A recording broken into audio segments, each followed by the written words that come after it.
Reading in between the lines அப்படின்னு சொல்லுவாங்க, அதை நம்ம செய்யலாம். இதுலேருந்து நிறைய முக்கிய செய்திகள் இருக்கிறது. ஒன்று, நாங்கள் திமுக கூட்டணியில் இருக்கோம், அந்த கூட்டணியுடைய நிலைப்பாடு தொடரும்னு அவர் சொல்லவே இல்லை. அவர் என்ன வலியுறுத்தி சொல்கிறார், கம்யூனிஸ்டுகள் 2 கட்சிகளும் விடுதலை சிறுத்தைகளும் நாங்கள் தொடர்ந்து பயணிக்கின்றோம், நாங்கள் ஒரு பிளாக்காக செயல்படுவோம் அப்படிங்கிறார். Which is breaking news. நாங்கள் திராவிட முன்னேற்ற கழக கூட்டணியில் இருக்கோம், எங்கள் லாயல்ட்டி அவங்களோட தான் பயணிக்கிறோம்னு சொல்லலை. மாறாக இடதுசாரிகள் 2 கட்சிகளும் விடுதலை சிறுத்தைகளும் தொடர்ந்து ஒன்றா பயணிக்கிறோம், நாங்கள் அப்படியே பயணிக்கிறோம் அப்படிங்கிறார். ஸோ இதுலேருந்து முதல் டேக்கவே, நாங்கள் ஒரு பிளாக், விடுதலை சிறுத்தைகள் 2 கம்யூனிஸ்ட் கட்சிகள், என்ன நம்பர்ஸ் வருதுன்னு பாருங்க நாகராஜ், இது ஒரு பிளாக் அப்படின்னு சொல்றார். நாங்க கூட்டா முடிவு செய்வோம் அப்படிங்கிறார். விஜய் கட்சிக்கு, தமிழக வெற்றி கழகத்துக்கு ஆட்சி அமைக்க ஆதரவா என்றால் ஆமான்னு சொல்லலை, இல்லைன்னு சொல்லலை. இல்லை என்ற முடிவு எடுக்கப்படுமானால் அரசியல்வாதிகள் உடனே சொல்லிடுவாங்க. இல்லைன்னு சொல்லலைனாலே ஆமாமுக்கான வாய்ப்பு நிறைய இருக்குன்னு அர்த்தம், இல்லை அதை எக்ஸ்ப்ளோர் பண்றதுக்கு வாய்ப்பு அதிகம்னு அர்த்தம். ஸோ அந்த வாய்ப்பை அவர் மறுக்கலை. தாவேகாவுக்கு ஆட்சி அமைக்க ஆதரவு, இல்லை ஆட்சியில் பங்கு கொள்ளுதல், இந்த வாய்ப்புகளை எல்லாம் அவர் மறுத்தே பேசலை. அப்படிங்கும்போது அதற்கான வாய்ப்புகள் பிரகாசமாகவே இருக்கு அப்படிங்கிறத பார்க்கின்றோம். நம்பர் 1 டேக்அவே, அவர் திமுகவுக்கான அந்த அலையன்ஸுக்கான லாயல்ட்டியை அவர் வலியுறுத்தி சொல்லலை. கம் வாட் மீன், இது ஒரு மதச்சார்பற்ற கூட்டணி, திமுக தலைமையிலான கூட்டணி அப்படிங்கிறது தான் அவருடைய தொடர் லைனாக இருந்தது. ஆனால் இந்த தேர்தல் முடிவுக்கு பிறகு இடதுசாரிகள் இருவரும் விடுதலை சிறுத்தைகள் கட்சியும் ஒரு பிளாக்கா செயல்படும் அப்படிங்கிறார். 6 எம்எல்ஏ ஒரு பிளாக்கா செயல்படும், ஒரு பிளாக்கா செயல்படும் அப்படிங்கிறார். இதுதான் biggest take away from this press conference. Number 2, தாவேகாவுக்கு ஆதரவா என்றால் ஆதரவா இல்ல ஆட்சியில பங்கா அப்படின்னா அதை அவர் மறுத்து சொல்லல.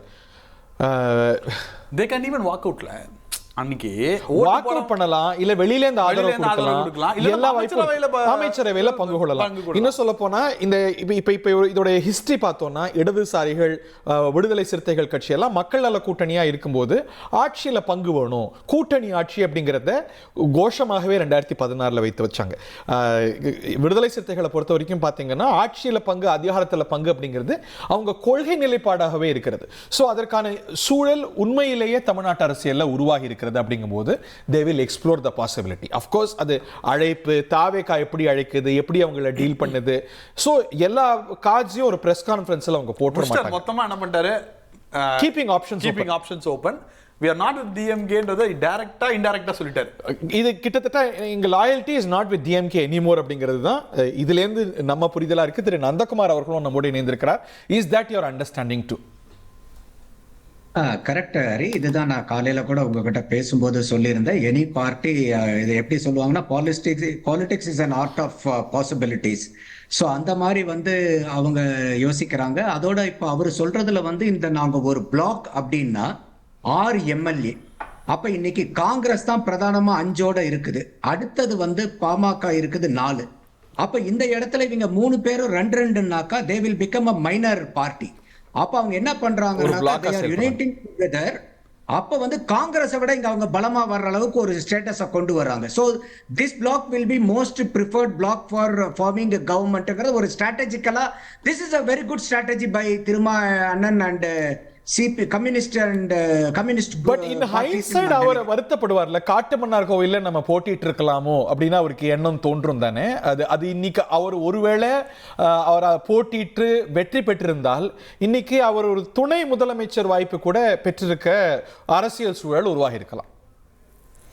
இதைத்தான் அண்ணன் திருமாவளவன் அவர்கள் அப்பயே அவரு அந்த காட்டு மன்னார் கோயில்ல நான் ஏன் நிக்கிறேன்னு சொல்லும் போதே 2026 தேர்தலுக்கு முடிவுக்கு அப்புறம் இந்த மாதிரி இருக்காதுன்னு அவருக்கு அந்த ஸ்டேட்டஸ் கோல நம்பிக்கையே இல்லாம இருந்தார். அப்போ அவருடைய ஃபோர்சைட்டட்ல இதை தெரிஞ்சு வச்சிருக்காரு. அவர் இந்த மாதிரி எங்கேயாவது ஒன்று வரும், அப்ப நம்ம மாநில அரசியல்ல இருந்தோம்னா கட்டாயம் ஒரு மந்திரி சபையில நம்மளால பங்கெடுக்க முடியும். துணை முதலமைச்சரா இல்லைன்னா கூட ஒரு அமைச்சரா கட்டாயமா அது வர முடியுங்கிற இதெல்லாம் முன்கூட்டி தான் இருந்தாங்க. ஆனா அவருக்கு பல வகையான அழுத்தங்களை கொடுத்து அதுல உடைச்சு பேசிடுவோம். திராவிட முன்னேற்ற கழகம் அவரை நிக்காம பாத்துக்குச்சு. அவர் வென்று வந்தா திமுகவே நம்பர்ஸ் போதுமான அளவுக்கு பெறாம மெஜாரிட்டியை நெருங்கிட்டு இருந்தா திருமாவளவனுக்கு ஒரு பவர் பிளே இருக்கும்னு சொல்லி அவரை திமுக அழுத்தம் கொடுத்து நிக்க வைக்காம பாத்துக்குச்சு அப்படிங்கிற ஒரு தியரி இருக்கு. நீங்க அதை நம்புறீங்களா? விசிகாவினர் ஆஃப் கோர்ஸ் அதை கன்ஃபார்ம் பண்ண மாட்டாங்க. இல்ல, இதை நம்ம reading in between the lines தான். அப்ப வந்து அண்ணன் திருமாவளவன் அவர்கள் பேச்சில இருந்து தான் நம்ம இதை எடுக்கிறோம். அவர் என்ன சொல்றாரு, அந்த சீட் ஷேரிங்க்கு முன்னாடியே நம்ம சுத்தி இருக்கக்கூடிய மக்கள் நம்ம அரசியல் அதிகாரத்துல வளர்றதுக்கு பிடிக்காம நம்மளை அமுத்துறாங்கன்றார். நான் பல நேர்காணல்ல கேட்டிருக்கேன். அப்ப அந்த அமுத்துறது யாரு? இதுவரைக்கும் உங்க பழி பாவம் பூரா நீங்க யார் மேல போட்டுட்டு இருக்கீங்கன்னா, நீங்க சங் பரிவார்கள் நம்மளை வந்து அடக்குறாங்க, ஒடுக்குறாங்க, ஒடக்குமுறை பண்றாங்கன்றீங்க. ஆனா இங்க வந்து நீங்க அரசியல் அதிகாரம் வர்றதுக்கு நம்மளை அமுத்துறாங்கன்னு சொல்லும்போது, நீங்க இருக்கக்கூடிய கூட்டணி எது? அப்போ உங்களை அமுத்துறதுக்கும் உங்களை அழுத்தத்துக்கும் ஆளாக்கக்கூடிய ஆட்கள் யாரு?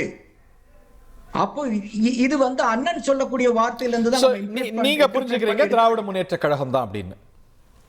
ஆமா, கட்டாயமா. ஏன்னா அவருடைய பாயிண்ட்ஸ்ல இருந்து தான் நம்ம இன்ஃபர் பண்றோம் இந்த இத. அதோட வந்து அவரு தெளிவாவே சொல்றாரு, தான் ஏன் இந்த இடத்துல போட்டி போடுறோங்கிறதுக்கு அந்த அனௌன்ஸ் பண்ற அன்னைக்கு சொல்றாரு. அடுத்த நாள் அறிவாலயத்துக்கு போயிட்டு சொன்ன காரணத்தை விட்டுடுங்க. அவர் அனௌன்ஸ் பண்ணும்போது சொன்ன இது என்னன்னா, 2026 தேர்தல் முடிவுக்கு அப்புறம் வந்து தமிழக அரசியல்ல நிலைமை மாறும். அப்படின்னா என்ன அர்த்தம்? நிலைமை அப்ப இருந்த நிலைமை என்ன? திமுகவினுடைய ஆட்சி.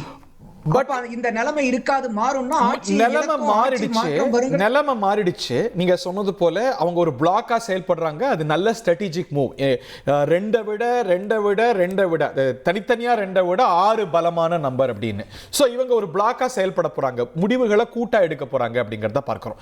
திரு விஜய்க்கு ஆட்சி அமைக்கிறதுக்கு 10 எண்ணிக்கை தேவை. 10 is available in various places. வெவ்வேறு பெர்மிட்டேஷன் காம்பினேஷன்ல அது சாத்தியமாக்க முடியும். ஒண்ணே இந்த 6ஐயும் காங்கிரஸையும் பெற்று ஆட்சி அமைக்கலாம். இல்ல ஒரு 5 பாமக இருக்கா. பட் ஆனா இதுல என்ன ஒரு இடியாப்ப சிக்கல்னா, பாமகவும் விசிகாவும் ஒரு அலையன்ஸ்லயோ ஒரு ஆட்சியிலயோ பங்கு கொள்ள முடியாது. சோ அந்த கொள்கை நிலைப்பாட்டை திரு திருமாவளவன் அவ்வளவு எளிமையா மாத்திப்பாரான்னு தெரியாது. சோ திரு விஜய் ஐதர் பாமகவோட 5 சூஸ் பண்ணணும், இல்ல இந்த 6 சூஸ் பண்ணணும். இல்ல ஹரி, பாமக வந்து 5 இல்ல 4 4 I am very sorry, stay corrected. Long night அதனால நான் லாஸ்ட் நம்பரை பார்க்கல. நான் ரொம்ப மன்னிப்பு கேட்டுக்கிறேன். Thank you. No worries. இப்ப வந்து பாத்தீங்கன்னாக்கா 2 அலையன்ஸ். இதுல வந்து திமுக அலையன்ஸ் கிட்ட வந்து 6 பார்ட்டிங்க 14 சீட் கையில வச்சிருக்காங்க. அதிமுக கூட்டணியில 3 பார்ட்டி வந்து 6 சீட்டை கையில வச்சிருக்காங்க. இப்ப அதிமுக கூட்டணியில இருக்கக்கூடிய பாரதிய ஜனதா கூட கட்டாயமா அவர் போக மாட்டாரு. அப்ப 2 பார்ட்டி 5 சீட்டு. அப்ப நீங்க சொல்றதும் வந்து வாஸ்தவம். இன்னைக்கு வந்து விசிக எந்த இடத்துல இருந்தாலும் பாமக வருவாங்க. ஆனா பாமக இருக்கிற இடத்துல நாங்க விசிக வர மாட்டோம்னு அந்த காம்ப்ரமைஸை விஜயால இந்த ஒரு போஸ்ட் போல் சினரியோல செய்ய முடியுமான்னு பார்க்கணும். 1,28,00,000 மனங்களை வென்ற தந்தி டிவி யூடியூப் சேனல். தவிர்க்க முடியாத தம்ப்நெயில், கலக்கலான கான்டென்ட்ஸ். நீங்களும் இந்த குடும்பத்தில் இணைய இப்பவே சப்ஸ்கிரைப் பண்ணுங்க. அசுரபலம் கொண்ட எங்கள் டிஜிட்டல் கரங்களில் உங்கள் விளம்பரங்களை சேர்க்க வாட்ஸ்அப் பண்ணுங்க. 8939888838. Email advttv@dttv.in.